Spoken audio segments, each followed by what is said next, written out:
Ever feel like our democracy is hanging by a thread? Like someone's kind of quietly changing the rules of the game right in front of us. We all remember that chaos, that whole January 6th thing. But what if the real threats to 2024, what if they're way more subtle? Yeah, it's a fascinating shift, isn't it? It is, huh? Instead of just trying to overturn elections like we saw before, now it's more like they're trying to manipulate things quietly, strategically. Right, like behind the scenes and the Yeah, fine print. exactly. It's the stuff most people don't even realize is happening. And to help us sort of, I don't know, diagnose this whole thing, we've got two brilliant minds joining us today. Oh, this should be good. We have a legal scholar who knows everything about election law, so they'll help us understand, all those loopholes and stuff. Legal side of things, yeah. Yeah, and a journalist who's been covering politics and media like forever. They'll be able to tell us how this infection actually spreads. Exactly. So, ready to get started. Absolutely. Yeah. Let's talk about this idea of a stolen election. Mm-hmm. It's not always like, storming the Capitol, right? Right, no, it's not always that dramatic. It can be way sneakier. Much more insidious. And one of the key players in all of this, honestly, is the state legislatures. Really? They have a surprising amount of power over elections. More than we realize. Way more than most people realize, yeah. Interesting. They set the rules, they control how those electors are chosen, the people who actually cast those final votes for president. Right, right. And in some cases, they're even trying to get the power to just, overturn the results if they don't like them. Wait, hold on. So even if we all vote, things can still go wrong. Unfortunately, yeah. That's why it's so important to understand what these state legislatures are doing. Okay, yeah, that makes sense. For example, look at Georgia and Texas. Okay. After 2020, they both passed laws making it harder to vote, especially for people of color, lower-income folks, younger voters. Really? Like how? What kind of laws? Oh, limiting early voting, making it harder to vote by mail, requiring stricter voter ID laws, all that stuff. Wow. It almost seems like they're trying to make it harder for certain people to vote on purpose.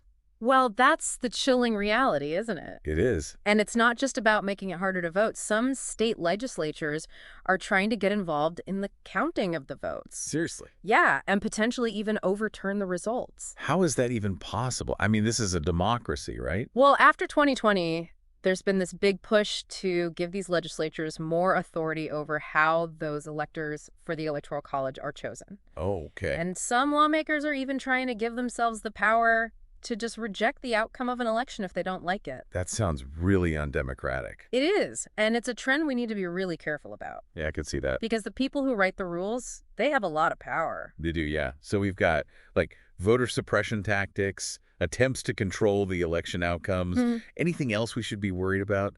Well, don't forget about gerrymandering. Oh, right. That's where they manipulate those voting district boundaries to give one party an advantage. I remember learning about that in school, but how big of a problem is it really? Oh, it's huge. And it's actually gotten worse because of all this big data and analytics thing. Yeah.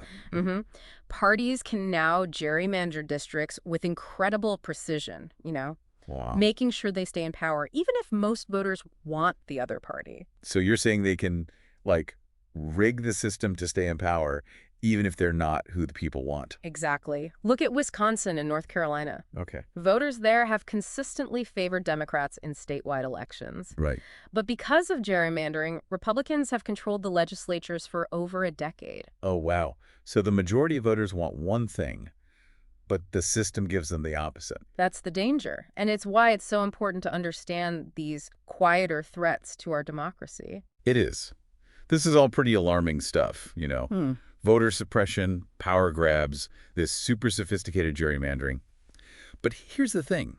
If it's so serious, why aren't we hearing more about it? Right. It feels like this should be front page news every day. Exact. And that's where our media expert comes in. Okay. They've been studying how the media is covering all of this, or maybe more importantly, how they're not covering it. So it's not just about what's happening in politics, but also how the media is presenting it or not presenting it to us. Exactly. How information is presented or omitted can have a huge impact on public perception and ultimately on how we deal with these threats. So media expert, what's the deal? Are they dropping the ball here? Well, It's complicated. You see, the media landscape has been, well, shaped by the Trump era, let's say. Oh, yeah, definitely. For 4 years, it was Mhm. just scandal after scandal, shocking headlines, outrageous tweets, Non-stop. right? Like a never-ending reality show.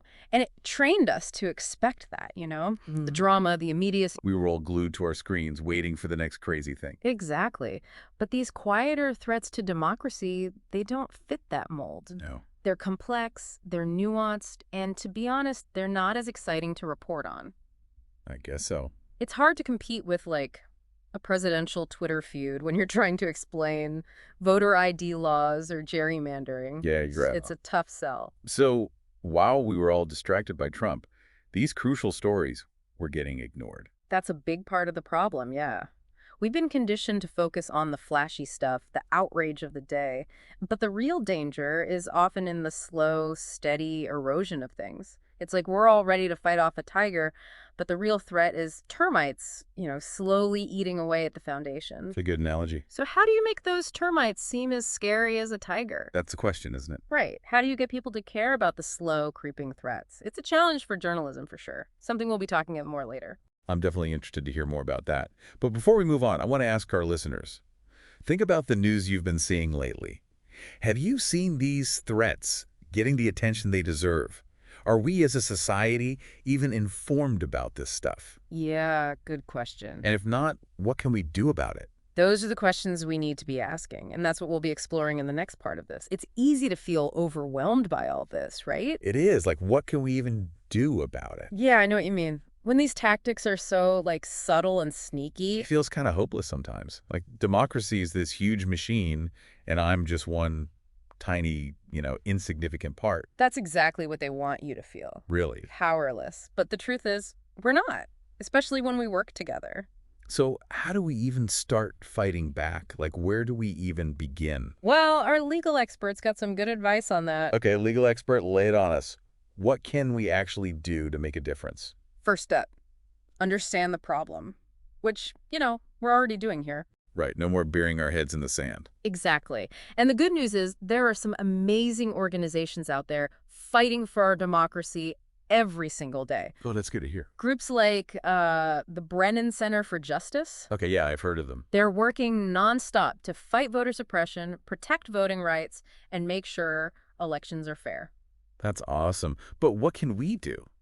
Besides just, like, knowing about it. Oh, there's tons of stuff. You can donate, volunteer your time, spread the word on social media. Right. They need our support, both financial and in terms of just raising awareness. So it's not just about giving money, it's about actively participating. Exactly. Yeah. And don't forget, this isn't just about the presidential election. Those state and local elections, they're crucial Oh, yeah. Why is that again? because they decide who controls those election rules we were talking about. Oh, right. Because whoever writes the rules basically controls the whole game. Exactly. So make sure you're registered to vote, know who's running in your local elections, and show UP at the polls every single time. I will, I promise. Yeah. Okay, so we can support those organizations and actually vote in every election. Yeah. What else can we do? Well, earlier, our media expert mentioned holding the media accountable. Right, how do we do that? It starts with being a smart news consumer, Okay. Support good journalism, the independent, fact-based kind.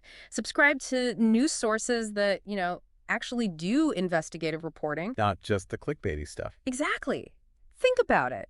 If we want good journalism, we got to support it, right? Yeah. Put our money where our mouth is. Exactly. And honestly, don't underestimate the power of the internet. Be careful what you share online, Amplify the stories that actually expose these threats, not just the stuff that's meant to make you angry. So be more discerning about what we read and share, and use our own platforms to promote, like, truth and accountability. Yes, exactly. And don't be afraid to call out media outlets that are spreading misinformation or, downplaying this stuff. How do you even do that? Write letters to the editor, contact your local news stations, make your voice heard. Okay, so we're not just passive consumers of news. We're active participants in this whole information ecosystem. That's right. Our democracy depends on it. Wow. Okay, this is all super helpful and honestly pretty empowering. But I gotta ask, are there any, like, bigger solutions? Like what? I don't know, like electoral reform, Can we fix some of these problems at the root? There's some interesting ideas out there, yeah. Some people are talking about abolishing the Electoral College Whoa. and implementing ranked choice voting. Okay. Some are even talking about expanding the Supreme Court. Wow, those are big changes. Are any of those even, like, realistic? Well, some are more feasible than others. You know, abolishing the Electoral College would need a constitutional amendment. Right, which is hard to do. Yeah, very hard. But it's still a conversation worth having, especially since we've had presidents who won the election but lost the popular vote. Yeah, that does seem kind of undemocratic when you think about it. Right. It definitely raises questions about fairness and representation. Yeah. Ranked choice voting, though, that could be done at the state level. No need to amend the Constitution. Oh, that's interesting. How does ranked choice voting work again? I always forget. Basically, instead of picking just one candidate, you rank them in order of preference. Got it. If nobody gets a majority of those first-place votes, the candidate with the fewest votes gets eliminated, Right. and then their votes get redistributed based on people's second choices. And they keep doing that until someone has a clear majority. So it kind of forces candidates to appeal to a wider range of voters, not just their base. Exactly. It can help reduce that extreme partisanship and encourage more moderate candidates to run. That does sound promising. So how can we support these kinds of reforms? Do your research, find out what's being proposed in your state, contact your elected officials, let them know you support these changes. Okay. You can also join advocacy groups that are pushing for reform. Gotcha. So it all comes back to being informed, engaged, and using our voices to advocate for a better system. You got it. We're not powerless. We can shape the future of our democracy if we choose to. That's a good message. Yeah. But before we get too optimistic, I want to bring it back to 2024. What are some specific warning signs we should be looking for? We've talked about a lot of serious stuff, right? Like these threats to our democracy. But we don't want anyone listening to feel hopeless, you know? Yeah, no doom and gloom here. Exactly. We're not powerless. The future isn't set in stone. We can change things. So it's not all bad news. Not at all. We have more power than we think, especially if we work together. Okay, so it's not about just sitting back and hoping for the best. Right. We have to be proactive, you know, Yep. actually participate in building the future we want for ourselves and for the generations after us. So what you're saying is we have a choice. Yes, absolutely. What kind of democracy do we actually want to live in? One that's rigged to only help the powerful.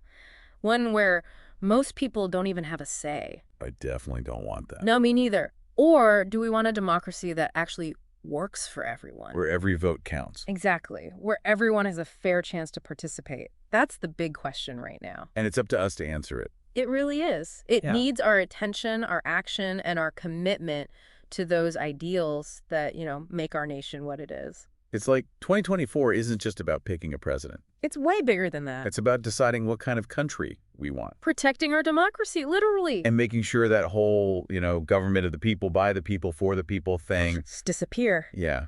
Those words are still powerful. No, for sure, they remind us of what we're fighting for. The responsibility we have to protect it all. And it's a legacy, right? Something people before us fought hard for. Absolutely. And now it's our turn. So to everyone listening, we say this. Stay informed, stay involved, and don't ever give up on fighting for a better democracy. A fairer one, too. For everyone. Your voice matters, your vote matters, and the future of our democracy really truly depends on you participating. Well said.